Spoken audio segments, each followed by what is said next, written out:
నమస్కారం మాగల్ఫ్ న్యూస్ కి స్వాగతం. ప్రతిరోజు 6 దేశాల తాజా వార్తలు మీకు అందించబడుతున్నాయి.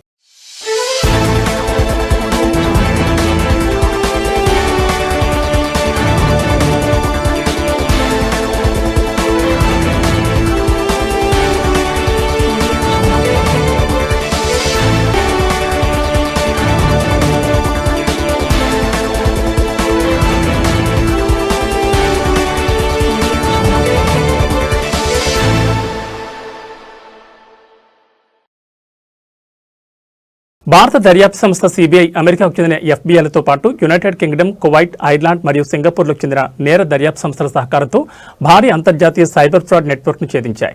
ఈ ఆపరేషన్లో భాగంగా న్యూఢిల్లీ, బీహార్, మహారాష్ట్ర, కర్ణాటక, పంజాబ్, రాజస్థాన్, ఉత్తరప్రదేశ్, ఉత్తరాఖండ్, తెలంగాణ మరియు పశ్చిమ బెంగాల్లో 35 ప్రదేశాల్లో సిబిఐ విస్తృతమైన సోదాలు నిర్వహించింది. ఈ చర్యల వల్ల భారత్ మరియు విదేశాలకు చెందిన నిందితులు నిర్వహిస్తున్న మల్టీలెవెల్ సైబర్ ఆధారిత ఆర్థిక నేర నెట్వర్క్లను నిర్వీర్యం. వారు ఆన్లైన్ ప్లాట్ఫామ్లు మరియు మారుపేర్లను ఉపయోగించి USA, UK, Kuwait, Ireland, Singapore మరియు భారతదేశంలోని బాధితులను లక్ష్యంగా చేసుకున్నారు. ఆపరేషన్ సమయంలో సిబిఐ న్యూఢిల్లీ నుండి పనిచేస్తున్న ఒక అంతర్జాతీయ సైబర్ క్రైమ్ నెట్వర్క్ ను ఛేదించింది. ఇది ప్రత్యేకంగా యునైటెడ్ స్టేట్స్లోని బాధితులను లక్ష్యంగా చేసుకుంది. డిజిటల్ ఆధారాలు కలిగి ఉన్న ల్యాప్టాప్లు, మొబైల్ ఫోన్లు మరియు కంప్యూటర్ హార్డ్ డిస్క్లతో సహా అనేక ఎలక్ట్రానిక్ పరికరాలను స్వాధీనం చేసుకున్నారు. నెట్వర్క్లోని కీలక ఆపరేటర్ను అరెస్ట్ చేశారు. అలాగే సిబిఐ న్యూఢిల్లీ, గజియాబాద్ మరియు కర్ణాటక నుండి పనిచేస్తున్న సైబర్ ఆధారిత ఆర్థిక మోసం నెట్వర్క్ ను ధ్వంసం చేసిందన్నారు. నిందితులు కువైట్లోని ప్రముఖ కంపెనీల్లో ఉపాధి కోసం నకిలీ కువైట్ ఈ వీసాలు మరియు మోసపూరిత ఉద్యోగ నియామక ఆఫర్లను అందించడానికి అధికారిక సేవలను ఉపయోగించారు. సిబిఐ నకిలీ ఈ వీసాలు మరియు నకిలీ నియామక లేఖలను కలిగి ఉన్న ఎలక్ట్రానిక్ పరికరాలను స్వాధీనం చేసుకుంది. నిందితులు ఒకరి నుంచి 60 లక్షల రూపాయలు స్వాధీనం చేసుకున్నట్లు అధికారులు తెలిపారు. ఇది సైబర్ నేరాలకు వ్యతిరేకంగా అంతర్జాతీయ సహకారంతో ఒక ప్రధాన ముందడుగని తెలిపారు.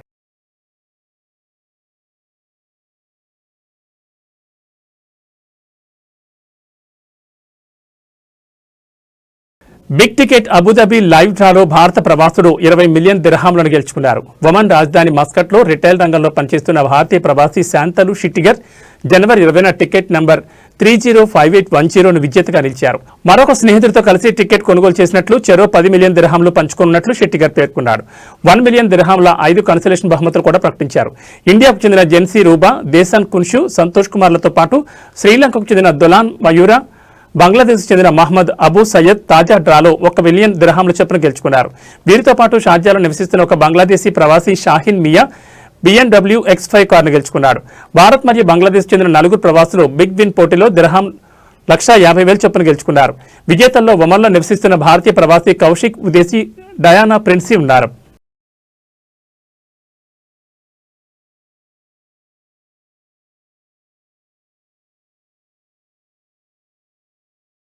ఒక ఆసియా వ్యక్తిని హత్య చేసిన కేసులో పబ్లిక్ ప్రాసిక్యూషన్ తన దర్యాప్తును పూర్తి చేస్తుందని మరియు ఒకే జాతీయతకు చెందిన 2 అనుమానితులను క్రిమినల్ కోర్టుకు రిఫర్ చేసినట్లు నార్థన్ గవర్నరేట్ ప్రాసిక్యూటర్ ప్రకటించారు.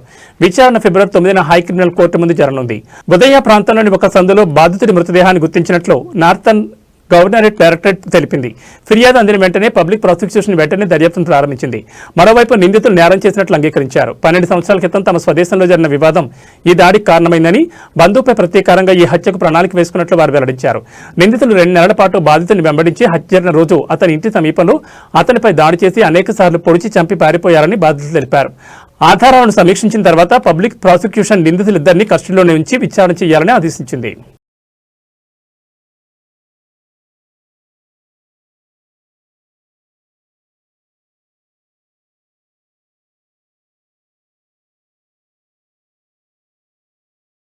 దక్షిణ అల్బర్టీనా గవర్నరేట్లోని చారిత్రాత్మక రుస్తాక్ కోటలో రుస్తాక్ వింటర్ ఫెస్టివల్ 2026 ప్రారంభమైంది. ఇది ఫిబ్రవరి 7 వరకు కొనసాగనుంది. ఈ ఫెస్టివల్ను దక్షిణ అల్బర్టీనా గవర్నర్ కార్యాలయం, హెరిటేజ్ మరియు టూరిజం మంత్రిత్వ శాఖ సహకారంతో నిర్వహిస్తున్నారు. రుస్తాక్ చారిత్రక, పర్యాటక మరియు సాంస్కృతిక ఆకర్షణలను హైలైట్ చేయడం మరియు కోటను సాంస్కృతిక కేంద్రంగా ప్రోత్సహించడం, తద్వారా గవర్నరేట్లో పర్యాటక పునరుజ్జీవనానికి దోహదపడడం లక్ష్యంగా ఈ ఫెస్టివల్ నిర్వహిస్తున్నట్లు సౌత్ అల్బర్టీనా గవర్నరేట్ అధికారిక ప్రతినిధి డాక్టర్ హతేమ్ బిన్ సలీం అల్ తుహానీ తెలిపారు.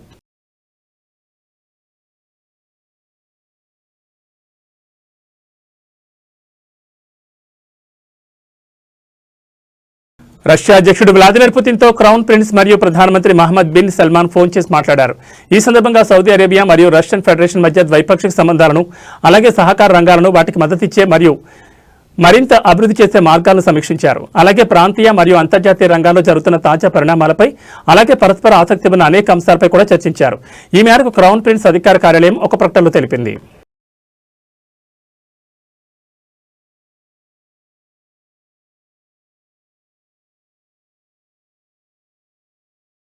స్టూడెంట్స్లో రీడింగ్ అలవాట్లను ప్రోత్సహించడం మరియు పుస్తకాల విలువను పునరుద్ధరించడం లక్ష్యంగా Qatar charity class room reading bag for family reading ప్రాజెక్టును ప్రారంభించింది. విద్యా మంత్రిత్వ శాఖతో భాగస్వామ్యంతో అమలు చేయబడిన ఈ ప్రాజెక్ట్ బలమైన సాంస్కృతిక మరియు సామాజిక కోణాలతో కూడిన విద్యా చొరవను అందిస్తుంది. ఈ ప్రాజెక్ట్ విద్యా మంత్రిత్వ శాఖ సమన్వయంతో నిపుణులు ఎంపిక చేసిన విభిన్న పుస్తకాలను ఈ ప్రాజెక్ట్ కింద పంపిణీ చేస్తున్నారు. ప్రతి బ్యాగ్ను ఒక వారం పాటు ఒక విద్యార్థికి కుటుంబ సభ్యులతో కలిసి చదవడానికి అందజేస్తారు. తర్వాత దాన్ని తరగతి గదికి తిరిగి పంపి ఇతర విద్యార్థులకు అందజేస్తారు. మొదటి దశలో దేశవ్యాప్తంగా 5,000 పాఠశాలలో 3,743 ప్రాథమిక పాఠశాల స్టూడెంట్స్ కు సుమారు 2,800 విభిన్న పుస్తకాలతో కూడిన 11,229 రీడింగ్ బ్యాగ్లను పంపిణీ చేసినట్లు డైరెక్టర్ కరీమా బౌసల్మి తెలిపారు.